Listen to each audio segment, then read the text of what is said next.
آج کا خطبہ عنوان ماحول کی آلودگی کا سبب بننے والا ہر شخص ایذائے مسلم کا مرتکب ہے۔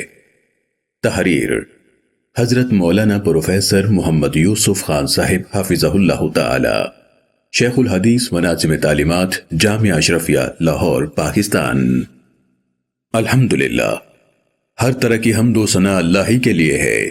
وہی زمین و آسمانوں کو پیدا فرمانے والا ہے، وہی ہم سب کا خالق و مالک ہے، وہی ہم سب کا رازق ہے، وہی زندگی دینے والا اور موت دینے والا ہے۔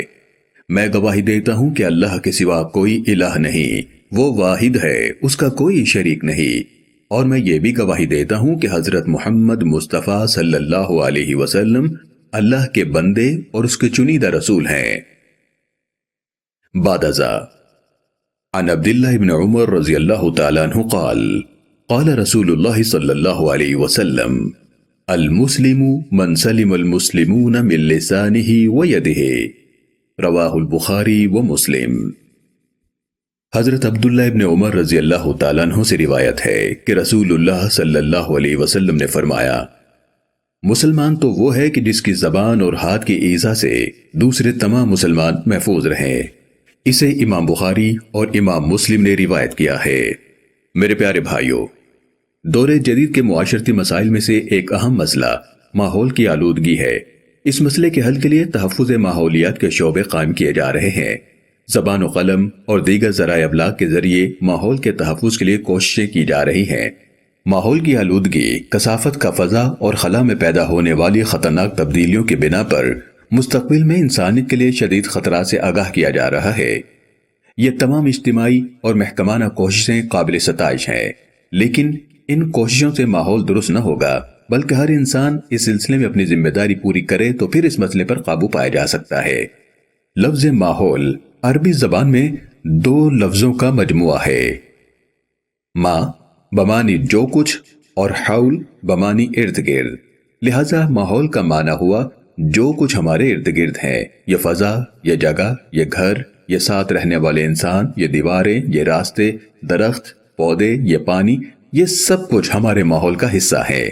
لیکن اس فضا میں لاؤڈ سپیکروں کی بلند آوازیں، گاڑیوں اور کاروں کا شور اور ان کا دھواں، فیکٹریوں کا زہریلا دھواں اور دریاؤں اور نہروں میں فیکٹریوں کے زہریلے مادے بہانا اور کیمیائی مادوں کا بے انتہا استعمال، یہ سب کچھ ہمارے ماحول کو تباہ کر رہا ہے اور انسانیت کے لیے بیماریوں اور تکالیف کا باعث بن رہا ہے، اور مستقبل میں یہ بھیانک خطرات کی صورت میں سامنے آ رہا ہے۔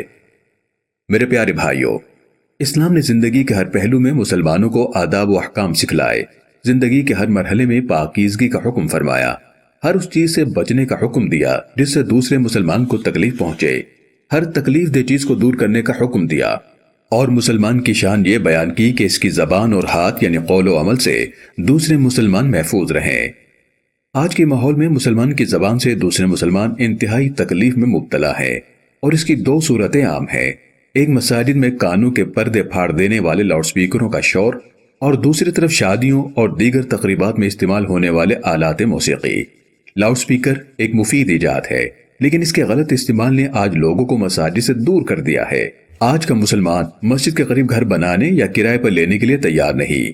آبادی کی تعمیر کے وقت خالی پلاٹوں کی تعمیر کے دوران مسجد کی جگہ نقشے میں ظاہر کرنے سے گریز کیا جاتا ہے تاکہ لوگ مسجد کے قریب پلاٹوں کو خریدنے سے گریز نہ کرے۔ صحابہ اکرام رضی اللہ عنہم اجمعین آپ صلی اللہ علیہ وسلم کے پاس اجازت لیا کرتے تھے کہ ہم مسجد کے قریب گھر لینا چاہتے ہیں۔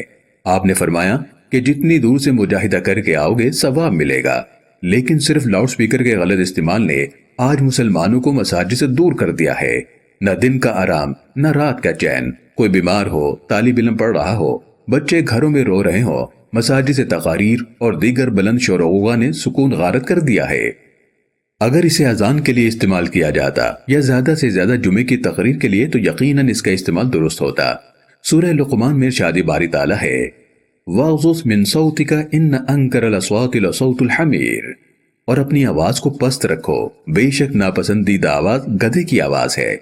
لیکن اب گدھے کی آواز کی بلندی تو بہت پیچھے رہ گئی۔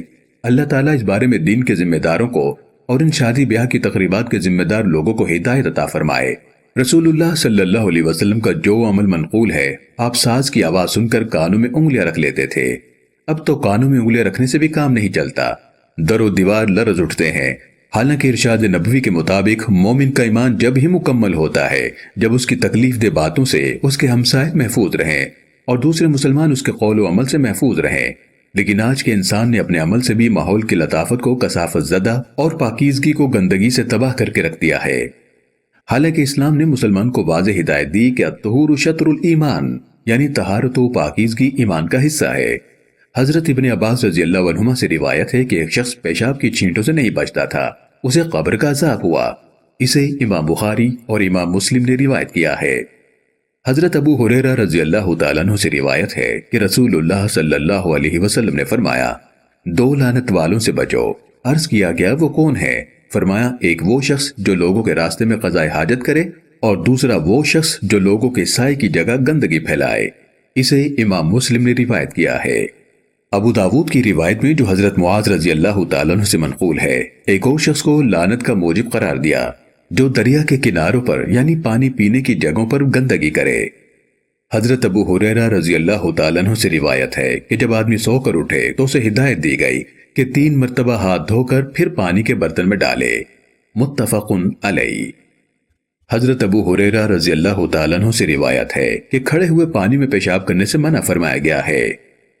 غور فرمائیے، اب نہروں اور جوہڑوں میں گندگی پھیلانے اور فیکٹریوں کے کیمیکلز کو نہروں میں بہانے اور اس طرح آبی جانوروں کو نقصان پہنچانا اور پینے کے پانی کو آلودہ کرنا شرعی طور پر بھی جائز نہیں۔ رسول اللہ صلی اللہ علیہ وسلم نے ہمیں فضا کی لطافت اور پاکیزگی کے بارے میں انتہائی حساس رہنے کا حکم فرمایا۔ جمعے کے دن مسجد نبوی میں لوگ جمع ہوتے، مسجد میں پسینے کی بدبو پھیلنے لگتی۔ آپ نے جمعے کے روز خوشبو لگانے کا حکم دیا، مسجد میں کچا لہسن اور پیاز کھا کر آنے سے منع فرمایا۔ ایک روایت میں فرمایا کہ جن چیزوں سے انسانوں کو گھن آتی ہے ان سے فرشتوں کو بھی گھن آتی ہے، لہٰذا بدبودار چیزیں کھا کر مسجد میں نہ آیا کرو۔ سبحان اللہ۔ مسلمان کو اتنا لطیف اور پاکیزہ رہنے کا حکم فرمایا کہ فضا میں مسلمان کے عمل کی وجہ سے آلودگی نہ آنے پائے جو دوسروں کے لیے تکلیف دہ ہو، لہٰذا موٹر سائیکل، رکشہ اور کار اور ویگن والے مشینوں کو درست نہ رکھ کر فضا کو آلودہ کر کے شرعی طور پر مسلمانوں کو تکلیف دینے کا سبب بن رہے ہیں۔ اور اسی طرح آج کل فصلوں اور دوسری چیزوں کو جلا کر جو دھواں پیدا کیا جا رہا ہے، جس سے اسموگ کی مہلک ترین کیفیت سامنے آ رہی ہیں، یہ بھی بچوں اور مریضوں کے لیے انتہائی تکلیف دہ ہو چکا ہے۔ رسول اکرم صلی اللہ علیہ وآلہ وسلم نے کھانے پینے کی چیزوں کو بھی ماحول کی آلودگی سے بچانے کا حکم دیا۔ مشکات شریف میں برتن کو ڈھانکنے کے حکم پر مشتمل احادیث ایک تفصیلی باب میں جمع کی گئی ہیں، جس میں رسول اللہ صلی اللہ علیہ وسلم نے ارشاد فرمایا کہ رات کو برتنوں کو ڈھانک دیا کرو۔ ایک مرتبہ ایک انصاری صحابی ابو حمید مقام تنقیح سے آپ صلی اللہ علیہ وسلم کے لیے دودھ لائے۔ آپ نے فرمایا، تم اس دودھ کو ڈھانک کر کیوں نہیں لائے؟ اور کچھ نہیں تو اس پر ایک لکڑی ہی رکھ لی ہوتی۔ اسے امام بخاری اور امام مسلم نے روایت کیا ہے۔ میرے پیارے بھائیوں، لہٰذا آج کے دور میں ماحولیات کی آلودگی کا باعث بننے والی اشیاء کو روکنا بھی ثواب کا باعث ہے۔ اللہ تعالی ہم سب کو ماحولیاتی آلودگی پھیلانے سے باز رہنے کی توفیق عطا فرمائے، آمین۔ وآخر دعوانا ان الحمد للہ رب العالمین۔